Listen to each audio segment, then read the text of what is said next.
Good afternoon. My name's Eric Meeks. I'm the broker with REMAX Desert Properties in Palm Springs, Indian Wells, and La Quinta. And probably the number one subject that I'm getting asked of me lately is what is happening with this Sitzer Burnett settlements and how do we deal with that as agents? So I put together this little presentation. It'll take us about 10, 15 minutes probably to get through it. And I'm going to try to answer as many questions as I can that have come to me recently. I've made a real effort to attend several seminars on the subject, several of them from REMAX Corporate, introducing us to the subject of what's going on behind the scenes, and read many articles on this. So I think I'm about as up to speed as somebody can be. But with so many of us out there getting information from different sources, I wanted to bring it all together so that our agents, the other Coachella Valley agents, our clients, the buyers and sellers of the world, they would all have something to reference about where we're at. So let's get right into it. Okay, so first off, a healthy organization can turn the impossible into the possible. This is something that I just want you all to know that we at REMAX understand the difficulties that the new marketplace is going to have as these new rules and regulations come into place, and we're prepared to deal with them. And I think you'll see that as we go forward through this presentation, and you see the steps that I am coaching our agents to embrace so they can be ready for it. The most immediate thing that I need you to understand is that nothing is changing today. At this point right now, REMAX and Coldwell Banker and NAR and Keller Williams and a couple other major brokerages throughout the United States have all entered into agreements, settlement agreements, with the plaintiffs of a case back in, was it Kentucky or Tennessee, but in a federal courthouse back east.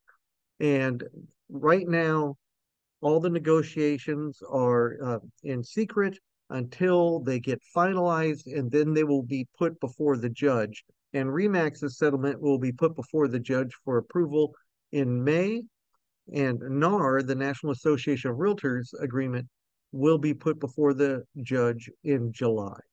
So we have those things coming, but even when those go before the judge, and if he or she bangs their gavel and says, okay, the settlement is approved, I sincerely doubt if the changes are effective that day.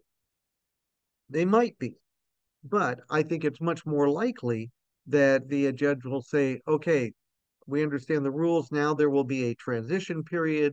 Most years, NAR and the California Association of Realtors put forth their new purchase agreements and listing agreements and any modifications to any of the other forms that realtors use in December with an activation date of either mid-December or January.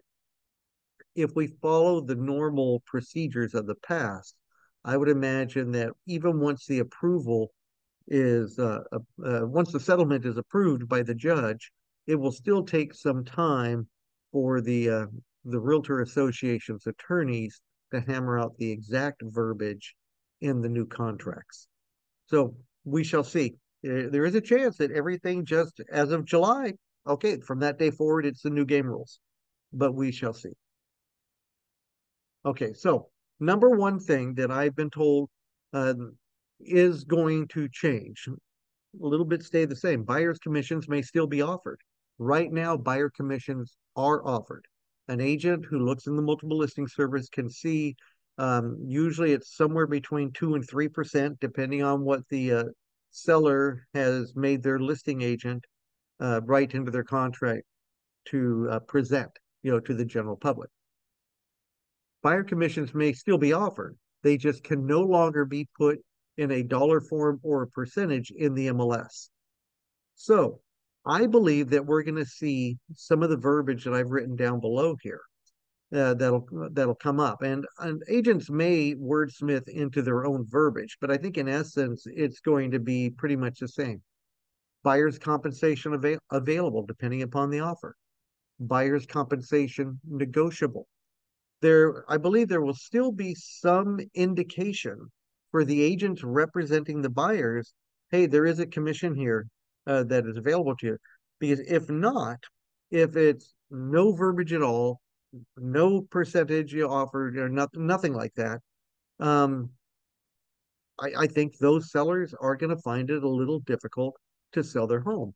It may not be impossible, because I do believe that the market forces are going to change, and that one thing that will happen in this is that agents will call each other a little more often and say, "Hey, I see that you have a nice property here listed. I've got a possible buyer. Is your seller cooperating with buyer's agents?" In which case, that listing agent could indicate what conversation they've had with their seller and say, "Present your offer. They're kind of leaning towards this, but it depends on the offer. So please present it." And that'll force the buyer agents to have a deeper conversation with their buyers about what's fair for their services, whether it's a fee or a percentage or whatever it is. And there will be agreements regarding that. Now, the other thing that I think will come even more into play, and this is something that is in existing contracts today, sellers' contributions will become even more valuable. In the past, you might think about sellers' contributions being closing costs, okay, an FHA loan. Okay, sometimes you can get a 3% contribution from the seller on an FHA loan. A conventional loan, you can do a 6%, seller contribution towards buyer's closing costs. Okay, so now you may see seller contributions, including buyer's agent's commissions, okay, which could be rolled into the closing costs and paid through escrow on behalf of the buyer. Again, it's just a different way of inserting a buyer agent's commission. Okay. Um, Another one is seller to contribute. Okay. Oftentimes this is used for like a roof repair or a request for repairs or something along those lines. Now you might see the buyer's agent in that portion of the contract. So in essence, what it's coming to is that there are portions of the contract already in existence that can be utilized for to figure out the buyer's agent, commission, because as several of my agents have pointed out to me, well, they can't expect us to work for nothing, right? I said, well, some of them might, but I don't think realistically that they all think that. They just want to be able to negotiate that. In which case, it becomes one more thing that realtors have to do as they're working through the process of making a transaction happen, getting a deal approved to make their buyers happy or their sellers happy. It's going to be negotiated back and forth. It's just one more thing in the mix. Um, okay, buyer broker agreements will become much more common. Okay, now buyer broker agreements have been around for a long time. I remember about 30 years ago, there was a realtor broker in Palm Springs who called himself the buyer's agent. His name was Bob, and his whole business model was getting buyers to sign a buyer broker agreement before he would take them out and drive them to show them a home. I think they're going to enter again. As a matter of fact, from what I've heard, they are going to become mandatory, which means that the agents right now, and many of the agents right now, do not use buyer broker agreements because they feel that it's difficult to get and they'll scare away the buyers if they do it, because it does force the buyer to use that agent for a period of time or on specific properties, in whichever way the document is filled out. However, if everybody's doing it, it will become the norm. Okay. And so in that regards, will be no different than everybody else. Everybody shall be doing it. And there is, even though the buyers, I am certain, will be scared to agree to pay a percentage or a dollar amount or whatever it is to the agent, regardless of what home they buy, and a percentage, can float up and down. And most buyers, especially if they're finance buyers, first time buyers, uh, limited credit or poor credit, if there's any sort of weakness in the buyer's capability, that becomes another expense. Okay. And I'm sure that's going to create a level of fear with some buyers. It's also going to give strength to the cash buyers and the sellers. Okay. Because they are going to have much more of a cherry pick of the better offers that come around. But what if no offers come around? That happens sometimes for a seller, in which case good agents representing buyers will be able to represent their client in a way that makes it all make sense and talk about the bottom line to the seller. Now, some states, I think it was 18 that I was told the other day when speaking with the REMAX president, um, already make buyer broker agreements mandatory. So we're just here in California, though. We have our own bubble with how we do real estate here. And that has not been a mandatory item ever. It now will be. So we have to be ready for that. This is the saving grace of the good agents. Because even good agents are like, oh man, I don't know if I want to deal with all this. This is not the business that I thought I was getting into, 10, 15, 20 years ago or 3 years ago, right? I mean, they they thought they had it figured out based upon the rules of the time. Well, so did the buyers and sellers. And I think the agents who are best at communicating with their clients will weather this transition best. It basically comes down to people being people and talking to them like they are people and caring. And so long as we communicate that to our clients out there, I think that they will respond appropriately and positively, and we will figure out the right way to handle this transition in a way that allows us all to still have the same relationship before and to help people buy and sell homes. I mean, that's ultimately what every realtor wants, right? I know they want an income, okay, but most realtors that I know, at least most realtors that work for REMAX Desert Properties, really want to help people while they're building their career. And it's that genuine interest and heartfelt, ardent desire that they have to see people into a better life that really makes for the good relationships that we have with our clients. This is just one more equivalent, one more step in that process. Okay. And this is not our first encounter, okay, with something new going to the market. Those of us who can remember like 2006 to 2009 when foreclosures were happening left and right, in those days, the market had crashed and people just didn't know what to do at all. Many of us had to figure out how to sell HUD homes or short sales or foreclosures and how to handle the process of that for the banks and the lenders and Fannie Mae. And we worked through it and we figured it out. And it was an extremely difficult problem, but we ended up making good relationships with people and we ended up selling a lot of homes. And those of us who survived it became better agents for it. I believe that will happen again with what's going on right now. This is one that I want to be clear to all of my agents. Okay. If you're not talking about your clients, somebody else is. If you're not talking about, if you're not talking to your clients about this, somebody else is. I think that's true. I urge you to reach out to, there has probably not been a better reason to call somebody that you haven't talked to in a couple years and have a good conversation with them and rekindle that conversation than what's going on right now. Because I'll guarantee you, if they are at all thinking about buying or selling a home, whether it's in the next few months or the next few years, they are looking at what's going on in the news and trying to figure it out. Because I get news briefs from National Association of Realtors, the California Association of Realtors, from my local board, from CNN, from ABC, from MSNBC, from Fox News. I do a general Google search on it. The president of REMAX emails me. I get it from an Inman News. I get it from a multitude of sources, and I have watched videos and read articles through all of them. I'm no different from your clients out there. If you're not talking to them about this, somebody else is. So some agents will not only survive this transition, some will thrive. I believe that's true.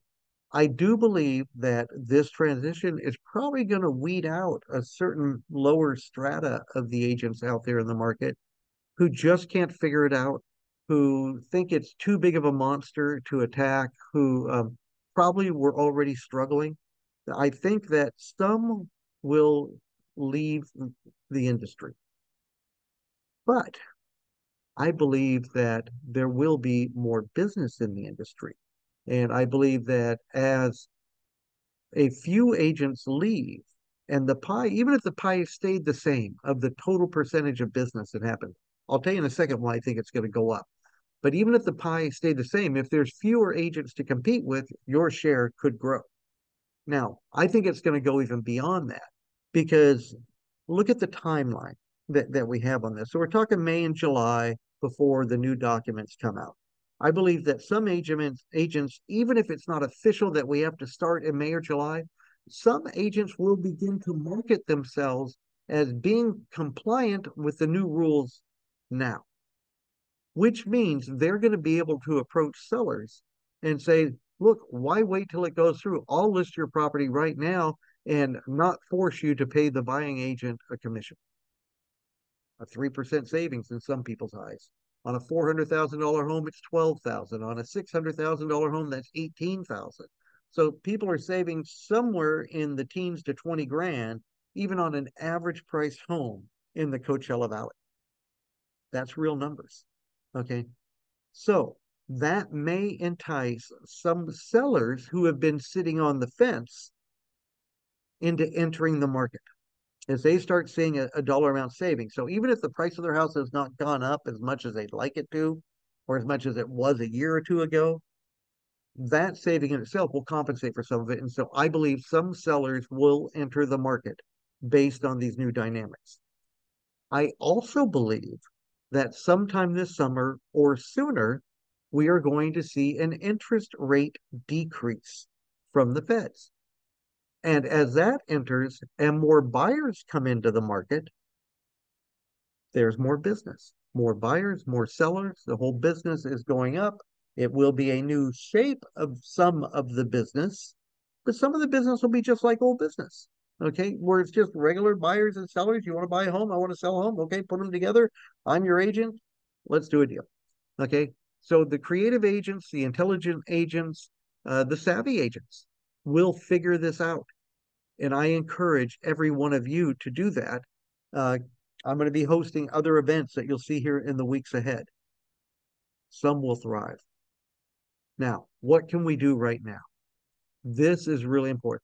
Today, okay, this is stuff you could begin to do today as an agent. Take a course in buyer broker agreements. Let's get ahead of the curve. Since we know that this is coming down the pipe and that it's going to be mandatory somewhere between now and the end of the year, right? Take a course in it this month.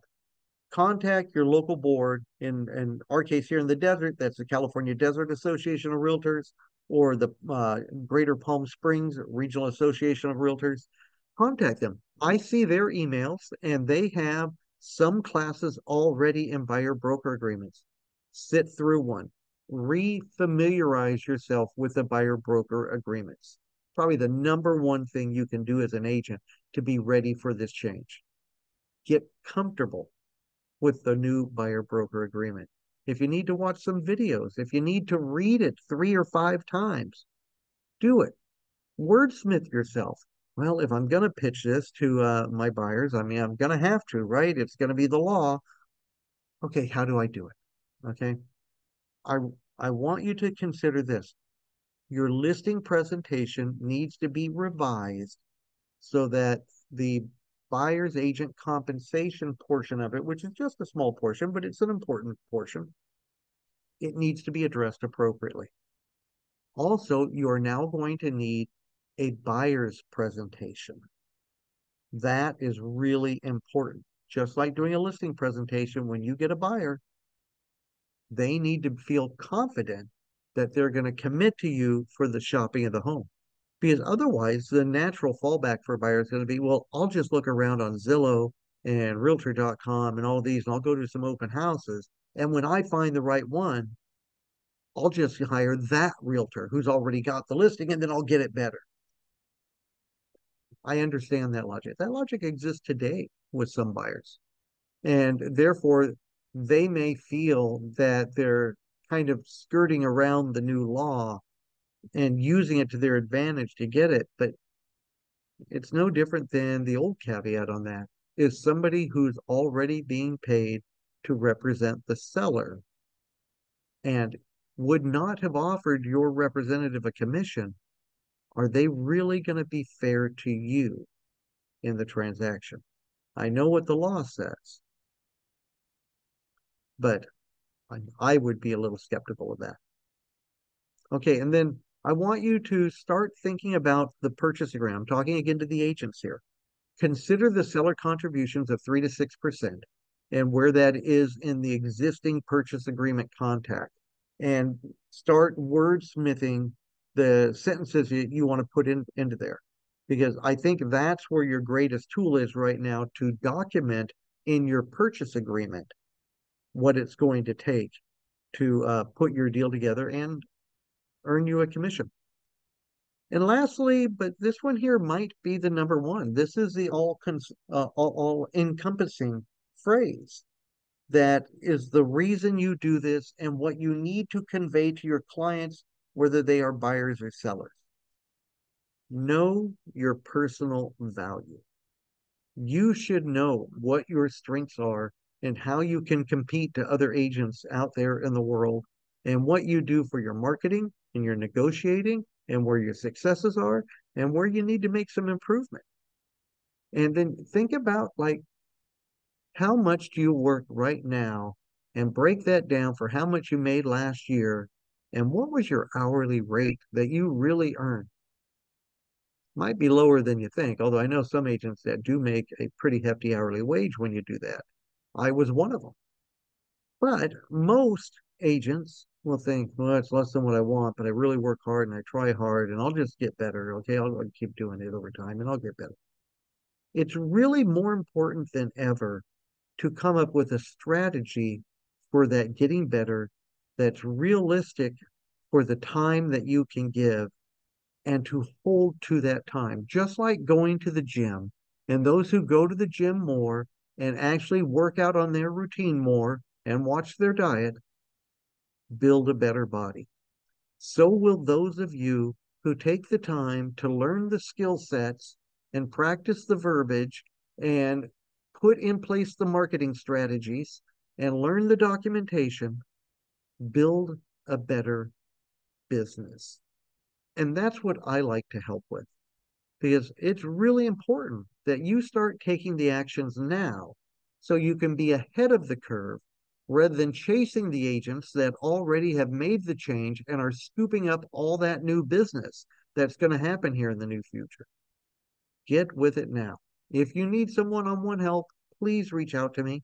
I will sit with you one-on-one when I can. I will definitely invite you to the seminars and webinars as I host them, but I'm all about trying to help agents build better business. I would like to help you too. So if not you, who? And if not now, when? My name is Eric Meeks. I'm with REMAX Desert Properties. I'm the broker owner, and I'm available if you need me. My information is down below in the text area. Thank you very much. I wish you a good day, a good life, and good business. Thank you.